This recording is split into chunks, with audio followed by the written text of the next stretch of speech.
From London, this is The Standard Podcast, and I'm Mark Blunden. Coming up in this episode, the capital's busiest railway stations revealed, and the latest on the redevelopment of Liverpool Street.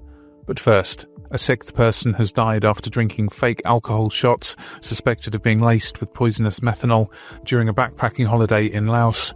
19-year-old Australian Holly Bowles was confirmed as the sixth death linked to reportedly tainted shots at the popular tourist spot of Vang Vieng earlier this month. The hostel manager and owner have been detained by police. It follows the death of 28-year-old lawyer Simone White from Orpington on Thursday. 19-year-old Bianca Jones, also from Australia, who was travelling with Bowles, a 56-year-old American, and two Danish women aged 19 and 20. All are thought to have died after allegedly ingesting tainted drinks at the Nana Backpacker Hostel, where online reviews mention free unlimited shots.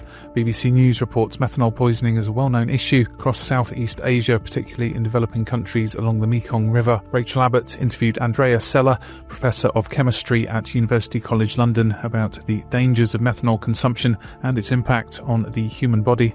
Why is methanol so lethal, and what dose can kill you? Methanol is a surprisingly poisonous compound. It is very, very similar in structure to ethanol, right, which is normal alcohol. And as a result, it will essentially use the same biochemical metabolic pathways that ethanol does, but the result is very, very different, because what it does is it produces first a molecule called formaldehyde, which is really quite poisonous, and then something called formic acid, which is even more so. And so the result is that methanol itself is not directly poisonous, but it's actually what happens to it once it goes through the liver.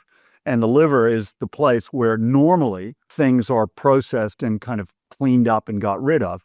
And in the case of methanol, the molecule ends up producing something much more poisonous. And that really has some pretty systemic effects, because it goes and blocks some of the crucial sort of energy processing faculties within cells. And one of the first things that you see if you drink methanol is that you go blind. It could be temporary, but more often than not, it will be permanent. And then things rapidly get worse. Are there any precautions people should take? You know, it's very difficult. I don't know how you can really protect yourself, because, you know, if you go into a bar, you are trusting that outfit to be using reputable materials. Typically, a licensed premises, you know, will be required and be inspected in order to make sure that they aren't cutting those corners. But there is no question that if you leave a tightly regulated society like the UK, Europe, and so on, and when I say tightly regulated, let me just emphasize an important point. There's a tendency at the moment amongst politicians and others to say, oh, regulations, red tape, health and safety, all that kind of thing. But those rules and regulations are there because somebody got hurt at some point. And the result is that a regulation was put in place, which is, it's true, rather tedious and more expensive to follow. But it really is to protect people who don't have the capacity to be able to test in advance or whatever. And what, you're going to go out on a night out and carry yet another test kit with you? It is possible. Yes, I suspect that there are methanol test kits that are available. But when you start adding up, you know, the number of things that you need to test for, you know, what, you're going to carry a whole chemistry set with you? And so I think my recommendation would just be to actually not go too far down market, not to go too far off piste in a sense, because the further away you go, perhaps the more likely you are to get into trouble. You touched quite a bit there on what happens to the body when it ingests methanol. Is there anything else? Formic acid itself actually interacts with a crucial energy electron transfer molecule called cytochrome C. And so really that is the heart of it. And every cell in the body has that machinery in it. And so, you know, you gum up those works, it's a deadly poison. We've known about this for a very, very long time because alcohol is such a big part of our society, and it's actually really quite cheap to make. We have traditionally taxed alcoholic drinks, and alcohol, which has other uses is typically denatured. And the word denatured is a bit of a euphemism, but what they do is they mix in methanol into the mix along with typically a dye and then something that makes it taste foul. And methylated spirits, right, are extremely poisonous by ingestion. Now, methanol poisonings are pretty widespread around the world. And the reason is because industrial methylated spirits, sometimes called IMS, tends to be quite cheap. It's not taxed at the same level that ordinary drinking alcohol, let's say, is. And so it is not uncommon in developing countries for unscrupulous traders, right, to essentially cut the drinking alcohol with a little bit of meth to increase its strength or something. This is an unbelievably dangerous thing to do.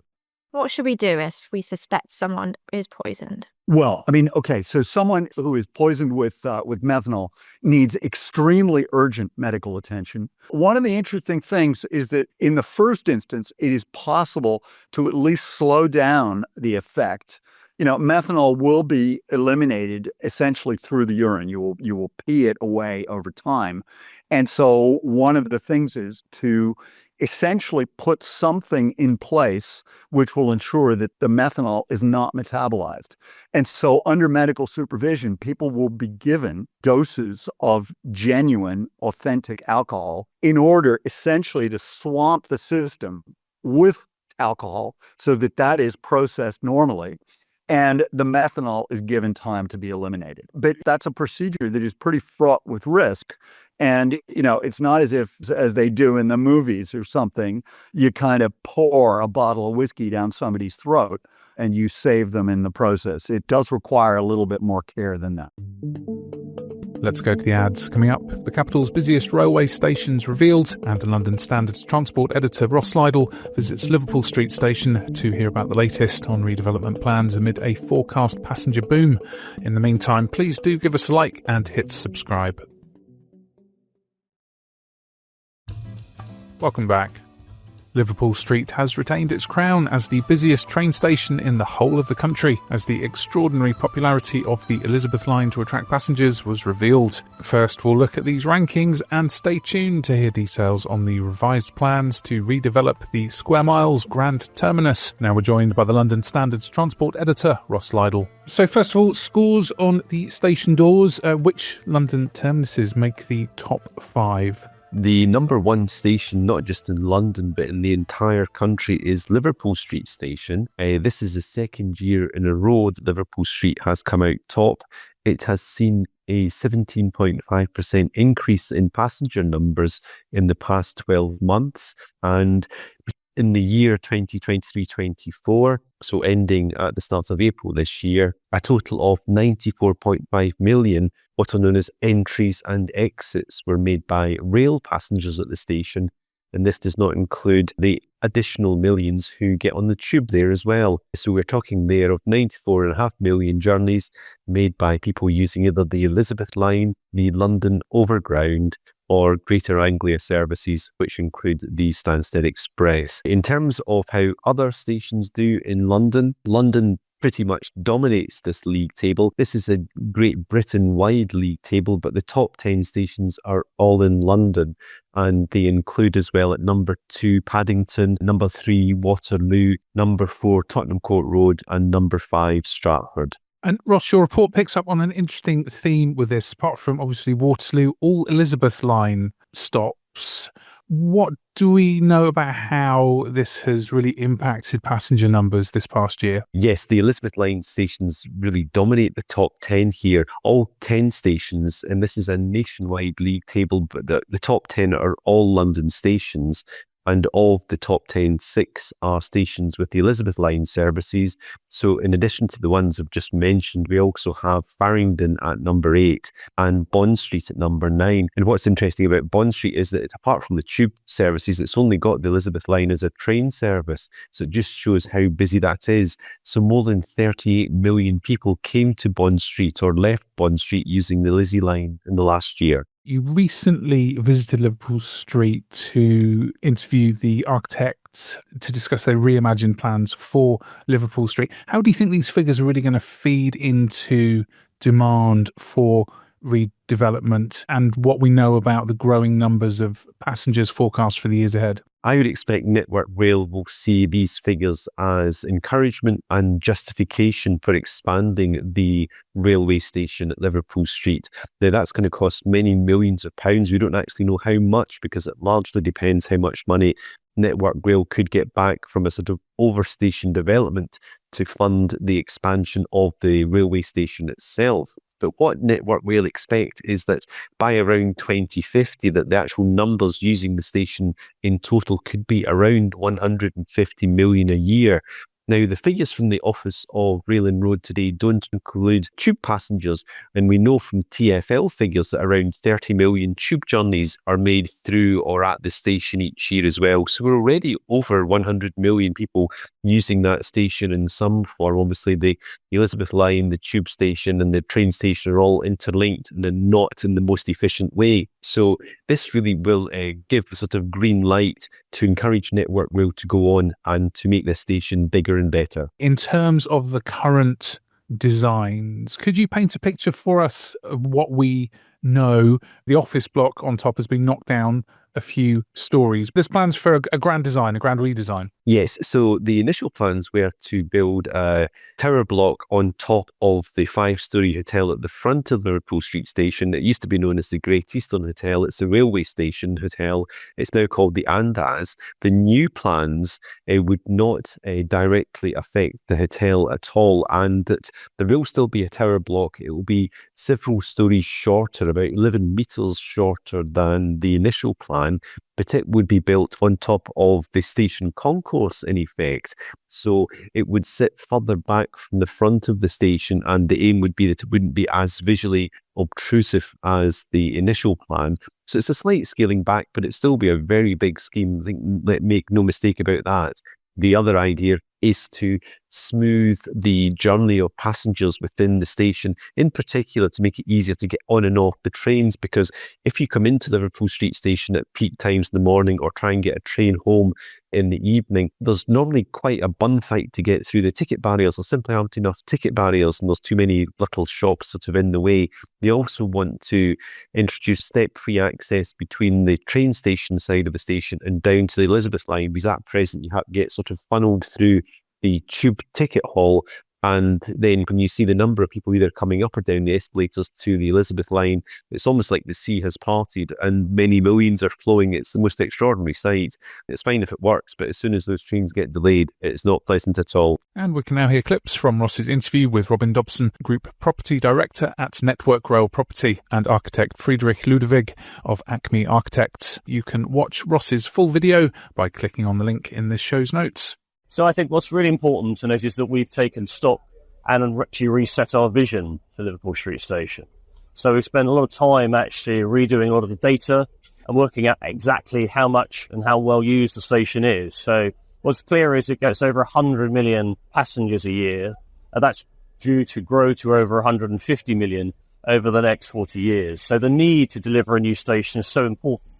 And what does a new station, of course, look like? It means a new concourse, which it means new ticket areas, new ticket barriers, and importantly, more capacity for all of its commuters and its users.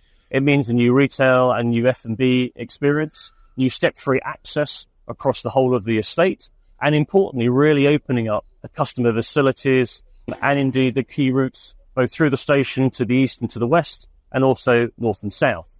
Of course, importantly, this is obviously delivered by a new office building that sits above the new station, that sits back off the Great Eastern Hotel. And that, of course, funds these improvements so desperately needed. What has been your inspiration for this redesign of Liverpool Street Station? I think we've taken a lot of inspiration from the existing station. The station obviously is built 1874, but it has had many extensions as many other London and British train stations had. But the Rachelle station was a quite good piece of architecture in terms of train sheds. The entrance and the brick buildings were quite different to what we know now, because we've had quite a significant 1985 to 1993 working. What we find really fascinating about British train stations, but also European ones, is a sense of a quite normally heavy brick stone building that you normally kind of look as a piece of architecture that you remember. That's the station, but when you pass through it normally has a quite big opening, and then you come into a really light-filled cathedral-like metal hall. In the old days, cast iron, now slightly more steel, but a really, really different space to the gateway that you pass through.